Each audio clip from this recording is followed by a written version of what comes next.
Well, welcome to another week when we hope to pump and we recover from a weekend of not so great crypto activity.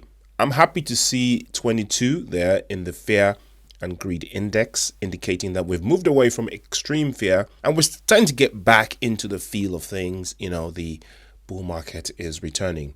Some tokens, small caps, pumped tremendously over the weekend, and this Fort Knox one pretty much topping the trending box there. It's good to see XRP in the trending box with a good recovery compared to something like Solana, which took a little bit of a nosedive in the weekend. So XRP looking good, but while people are fearful and people are scared, the people in the background, the powers that be, are solidifying their chokehold on crypto. Right now, on this channel, I've talked a lot about Ripple and how many connections that they're making around the world now, almost on a daily basis. But what has also been ramped up by these companies is, of course, hiring and making connections in the United States, right? So since this happened, President Donald Trump signing that executive order and also turning the United States more of like a positive face to the crypto thing, companies like Ripple have been capitalizing. I mean, they've gone absolutely bananas with the hiring and the collaboration with US companies. But best believe that Ripple isn't the only company that's doing this. There's another company that is actually gaining epic ground when it comes to crypto in the United States and consolidating companies and grabbing all of the mind share, all of the infrastructure, the manpower of crypto in the United States. And that, of course, is Coinbase. Now, Coinbase is a US based company. They've got Circle in their collaboration. So they've got that stable coin as one of the contenders to quote unquote act like a CBDC in the United States in the absence of an actual CBDC. Now, the powers that be, the president of the United States, etc., have realized that the sentiment in the United States is one that is absolutely against CBDCs. And the look of a CBDC directly is just not a very good one for a country like the United States. The American people themselves will revolt against such a thing. And unless you're a completely blatant, brazen fascist, then you wouldn't impose one on your own citizens, especially in a country like the United States. It can fly probably in China or in some African countries or where there's blatant totalitarianism and rulers can basically rule like kings and govern like monarchs. In the United States, things are quite different and people would be quick to revolt, something like that. In that kind of scenario, what they've basically resorted to doing is obfuscating the real purpose of things, presenting things to people in a way that seems palatable. So while the United States citizenry thinks that they're not getting a CBDC, the president says that there will never be a CBDC, what they do is deliver something that functions as one, has the same outcome as one without calling it one. So that's stable coins, right? Circle obviously controls USDC, and USDC has been given a favorable position in the United States while persecuting Tether, which is a non-US based project that is arguably more decentralized than Circle is, etc., blah, blah, blah, blah, blah, in favor of USDC. And of course, the newcomer RLUSD, which is making grounds dramatically too. So you have these two United States-based stable coins that will be playing the role of a CBDC while deceiving the people that, it's not a CBDC. But I digress immensely.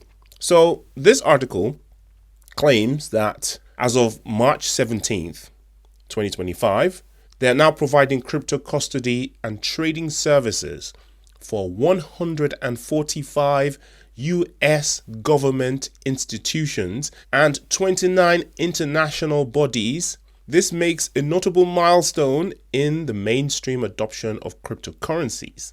Okay, so they are going absolutely mainstream in the background. Of course, we know that Coinbase is a publicly traded company. There's a stock that is doing pretty well now, actually. I mean, it takes a hit every time Bitcoin takes a hit, because it's still seen as a risky tech stock. But in the grand scheme of things, it is bringing in a lot of money for the company. And their money now is coming in from not just Bitcoin and the trading traditionally, even though they have a lot of money from there, but they've also got a lot of the traditional finance money that's coming directly into their coffers with all of these, from the stock market, and of course from all of these new services that they're providing for traditional finance, government institutions, and global organizations. So Coinbase doing very well indeed, and sweeping up all of the manpower in the background while everybody else panics, while everybody else is worried about these interim dips in the price of crypto, how crypto is not going to make it, yada, yada, yada. People that really understand what's coming in the future are making massive moves, right? So this development stems from the executive order, like I said before, reportedly signed by the United States President Donald Trump, signaling a proactive stance on integrating digital assets into the nation's financial infrastructure. Okay, so while the exact details of the executive order are not actually fully known and they're not fully specified to the public just as yet, it appears that, to align with recent statements of the Treasury Secretary, who has emphasized making the United States a global leader when it comes to crypto assets and digital assets, right? The order likely encourages government agencies to explore and adopt blockchain technology and cryptocurrencies, with Coinbase positioned as a key facilitator. So obviously Ripple can't do everything, XRP can't do everything. It's a collaboration of all of these guys.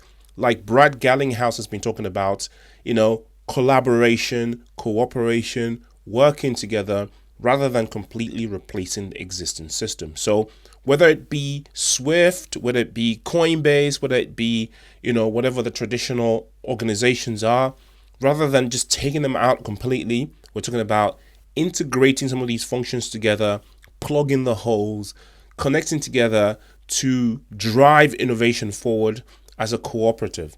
So even though we in the crypto sphere tend to see these guys as kind of like enemies and competitors, it seems like the powers that be are looking at, cooperating, and as such have been doing just that. You have companies like Ripple and Coinbase making the moves, right? So again, the actual name of these organizations haven't been made public, but the number has been released publicly, okay, by researchers and people who used Freedom of Information Act and stuff to get that information.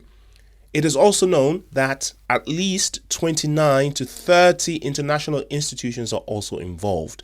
So they've expanded outside the US border as well with these collaborations and integrations and stuff, which kind of signals what they're after, which is a worldwide domination of the existing system. So like I always say, there's a paradigm shift that is happening, right? Where the existing infrastructure is being switched to the new infrastructure, right? The new paradigm is happening right in front of our eyes, but of course it's being obfuscated and we're being distracted from all of this by the dips, the macro events. Oh, look, this price has gone down, da da da da. Whereas these guys, Coinbase, Ripple, all these guys are doing this stuff in the background. They don't care about that stuff. They just getting their work done. And as retail hodlers of tokens, we have to just learn to look past the FUD, look past the sort of, temporary dips, turmoil, this, the slight turbulence here and there, and realize that not too far along the line, we are going to make it massively. Not financial advice, your own research. Looking forward to a wonderful week. Peace.